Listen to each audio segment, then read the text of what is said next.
Okay, we got some no huddle notes. I want to play a video. It's from Jake Gaden of CBS Sacramento. They interviewed Coach Brennan Marion yesterday. He was fined today $10,000, and for that, what he was fined for is what we're going to talk about right here. So I'm gonna play the video, and then we will talk about it, give our comments. But this is what he was fined for. So pay attention, and we can get into it afterward. Comments were made in the summertime that did not reflect our program or me, myself, making the comment. And I think everybody took that comment to heart and really, has ran with it. It's been really disheartening to our program and our players that, we get labeled as an undisciplined program from the standpoint that every team we play just becomes the most disciplined team in the country. And we end up being 10-1 penalties every single game that we play. So unfortunately, I can't control people's perception on what happened on those comments.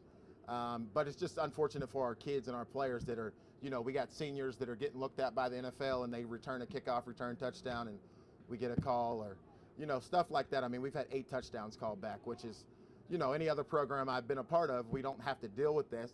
No, it's usually fair. It's like 5 penalties to 5 penalties or 6 penalties to 6 penalties. So if you look back at my career, my resume as a coach, we were a very disciplined program, and we did things the right way, and we are about sportsmanship. And so, unfortunately, people are upset about the comments made, and people have a human element to them where they, obviously want to make us pay for those comments. But 10-1 penalties every game is, we can pretend like we're an undisciplined program, but that's, that doesn't happen. The other team makes penalties as well. I mean, that, if it was 7-6 or 8-4, it would be like, okay, yeah, like it's a football game. There's things that happen, but I mean, we're the most penalized team in the country right now, I think. Boy, oh boy, things are not so hot in Sacramento right now. He was fined $10K for those comments. That is basically what the case would be in the NFL. I believe it would be the same case in the Power Fours at the FBS level. I mean, at every level, I think most conferences have rules in place to where you can't make comments about the conference. You can't make comments about the officials.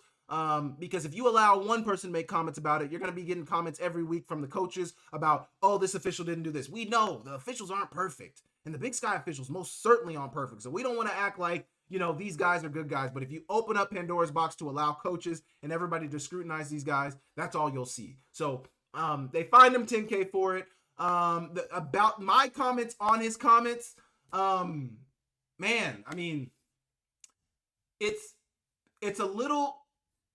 I mean, I don't know. I'm in an interesting position right here because I do understand what he's saying. I mean, the discrepancy is a little crazy. It's a little crazy. 10-1 is a little wild. Now, the fact that he's trying to say it stems from the president, I don't necessarily know if I agree with that. I don't know if I would say, yeah, they're fining you because of what the president has said. I mean, I don't know if the refs are even tapped into what Dr. Lukewood has been doing.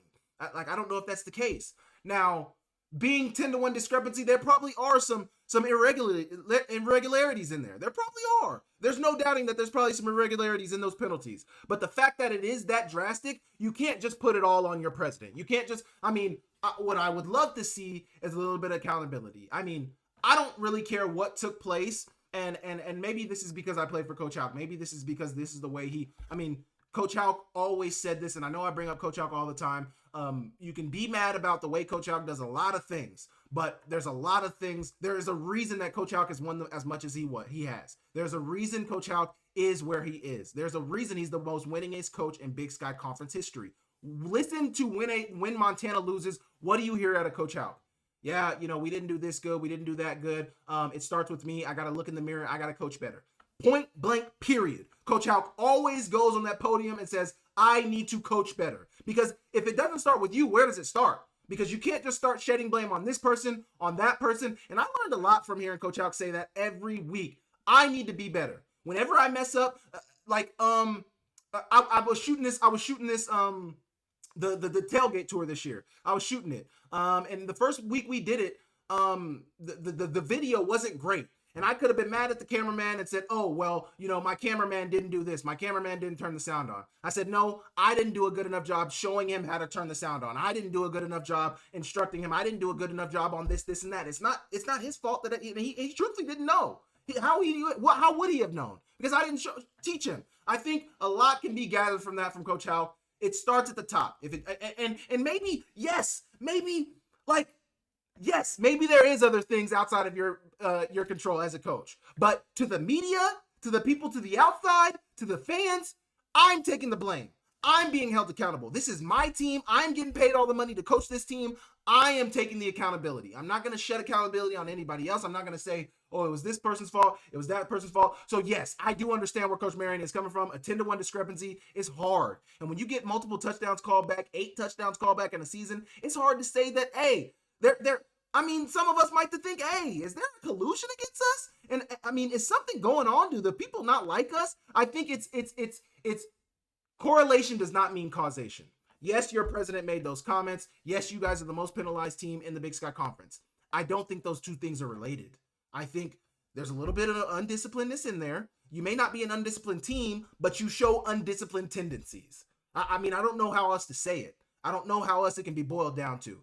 You guys show undisciplined tendencies. And I'm going to leave it at that. You guys let me know what you think about Sacramento State head coach Brennan Marion's comments. What do you guys think about the $10K fine? Too much? Too little? You guys let me know. And I'm not even moving on because this is no huddle notes. Next, North Dakota takes on South Dakota in the trap game before NDSU matchup. North Dakota has been rolling, but they need to stay focused this week before playing NDSU. South Dakota will need to be better passing the ball to beat this UND squad because they won't be doing it on the ground. This is the second best run stopping defense in the Big Sky in the Missouri Valley Football Conference. They allow 89.6 rushing yards a game. North Dakota State's number 1, allowing 89.1 rushing yards a game. LJ Phillips is not going for 250 on this North Dakota football team. I'm sorry. If he does, hey, I will tip my hat to you and I will give you a round of applause, a standing ovation. I just don't see it happening this week. So they got to be better. Aiden Bauman's got to be better. Those receivers got to show up. They don't have Carter Bell. They don't have some of the guys from last year, Karan Adams. The guys on the second in the second level got to show up. The guys at the receiver position got to show up for South Dakota. Next, Harvard takes on Dartmouth in a big time matchup. Dartmouth is 5-1. Their only loss came to Penn, 36-34. Harvard is 6-0. This is the next biggest game of the season for Harvard following their big victory against Princeton. So Harvard has passed every test. They're looking like they're going to be getting that AQ out of the Ivy League, but Dartmouth, they still got to play Dartmouth and they still got to play Yale. So Dartmouth is the next place on their schedule. I expect Harvard to win, but I think it could be a close one. I think this could be a very close game, and we will see. We will certainly see. So, you guys let me know what you think about that. Tennessee Tech takes on Gardner-Webb in biggest matchup of their season. Tennessee Tech will not have a bigger game during the regular season, so this one is big for evaluating them as a team and also is important to give them respect around the FCS landscape. Tennessee Tech is undefeated. They've looked absolutely amazing. They've beat up on everybody. They're averaging 50 points a game. You don't see that. You just don't see that. This team is very good. Kakoa Vispris is a dog. Their running game is dog. Good dog. Their defense, I don't know about their defense because who is the competition that they've played? And you look at this Tennessee Tech schedule and it's like, Urgh! The conversation that they have about Tarleton State, the conversation that they're trying to have about Montana, the conversation that they're having about everybody who's undefeated. Who have they played? Lehigh, fair conversation to have. Tennessee Tech, fair conversation to have. Tarleton State, fair conversation to have. Montana, fair conversation to have. Tennessee Tech got to win this game. They got to win this game. Point blank, period. A loss to Gardner-Webb would put a damper on what Tennessee Tech has been able to accomplish this season. Win or lose, Tennessee Tech still looks like a playoff team this season, but a loss would not look great. A loss would not look great. You got to win, Tennessee Tech. Drake and Butler face off in consequential Pioneer League game. Drake is currently undefeated in Pioneer League play. Drake will not play Presbyterian this season. Good for them. I don't know if that's good for Presbyterian. They wish they probably played them. If Butler wins, this will put Presbyterian right back in the Pioneer League title conversation because Butler does already have a loss to Presbyterian. So if Butler beats Drake, Presbyterian's back in the conversation. But also remember, Presbyterian lost to, man, why am I going blank? Who the hell did they lose to last week? Let's scroll up and go to my notes from last week. They lost to Dayton. So they lost to Dayton. Presbyterian is hoping that Drake loses this week to Butler. That would make things interesting in the Pioneer League. Now, obviously, Dayton, I believe, is still undefeated in Pioneer League play too. So that would put Dayton in the driver's seat. And now Presbyterian has to hope that Dayton loses to somebody. But we'll see. We'll see. Dayton might also have a loss. I don't know. I don't have it right in front of me. But big game for Drake and Butler. Mercer put SoCon lead on the line against Furman. Mercer currently controls their destiny in the Southern Conference. Furman has not been a super strong team this season, but they are still a formidable opponent. They have losses to Presbyterian, 39-38. I believe that was an overtime game. Western Carolina, 52-7, which was a beatdown. And then they lost to Wofford, who has maybe one or two wins on the season, 31-13. So Furman has not been a strong team this year. I don't think they're necessarily a playoff team this year. They're a decent football team, better than average football team, but they're not a great football team this year.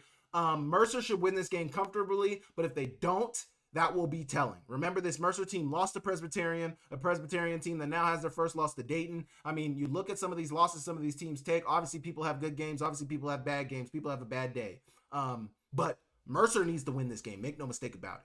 Make no mistake about it. Two more on here. Prairie View A&M takes on Alabama State in big-time SWAC matchup. SWAC ball is going to be exciting this weekend. Prairie View A&M is 6-2. I believe Alabama State is also 6-2. I don't have it right in front of me. Damn it. Let me go find the standings real quick. Just give me 1 second. I'm pulling it up right now. But I believe Alabama State only has a loss or two on the season, too. They got one FBS loss and one FCS loss. The FCS losses to Jackson State. The FBS losses to UAB. I think they're 6-2 as well. Yeah, they're 5-2. So Alabama State's 5-2. Prairie View A&M is 6-2. Both have two losses. Both Prairie View A&M's undefeated on the SWAC West. Alabama State is 3-1 in the SWAC East. So Alabama State needs to win this game to potentially hope that Jackson State maybe gets another loss in the season. But Jackson State controls their own destiny because they beat Alabama State. Prairie View A&M is undefeated, the only undefeated team in the SWAC West, so they control their own destiny. But Alabama State needs a win right here, but Prairie View A&M also needs a win. So it's a must-win for both teams. It's going to be an exciting game. I think they're going to put it all on the line. Prairie View A&M needs to win to keep its conference lead in the West. Bama State needs a win to keep pace with Jackson State. A second loss may knock them out of Celebration Bowl contention for good. We don't know if Jackson State will take a second loss, but I think, if they take a second loss, obviously they'll be behind Alabama State, but Alabama State does not have the tiebreaker against Jackson State. Both teams have one loss in the East, but Jackson State is leading because they beat Alabama State. So we'll see. You guys let me know what you think about that. Lastly, University of Texas Rio Grande Valley takes on Stephen F. Austin in a statement game for both schools. Stephen F. Austin is looking like a playoff team and a Southland contender, but URGTV has the makings of a team that can upset them. They are very explosive on offense. Quarterback, you got Diaz at receiver. They got another receiver. I can't remember his name, but their quarterback is a dog. Their receivers are dogs. I think their defense, I don't know. UTRGV is comfortably out of the conference title race. They have two conference losses. I don't know if I see another one of those three, the Sela or Stephen F. Austin or Lamar losing two Southland games, maybe even three. So they're comfortably out of the conference title race, but a win against Stephen F. Austin could catapult them to catapult this team going forward. I also don't know if this University of Texas Rio Grande Valley team is a playoff team right now because they played like three non-D1 teams. So from that standpoint, are they going to get enough wins to really qualify this season? Got to clean up that schedule next season. You're there. You can play against the best. We got to clean up the schedule next year, UTRGV. A dominant win for Stephen F. Austin looks good, gives them confidence, and moves them one game closer to the SLC title. Stephen F. Austin is 6-1 versus the FCS. Their only loss coming to ACU in week 2. Stephen F. Austin is a much different football team than they were then. I expect Stephen F. Austin to win. I think it could be a close game, but we don't know. So I think this is going to be very exciting. I think this game is going to be very, very, very, very, very exciting. I cannot wait. So you guys let me know what you think about all those no huddle notes above. Which game are you most excited about watching? You guys let me know, and I will move on.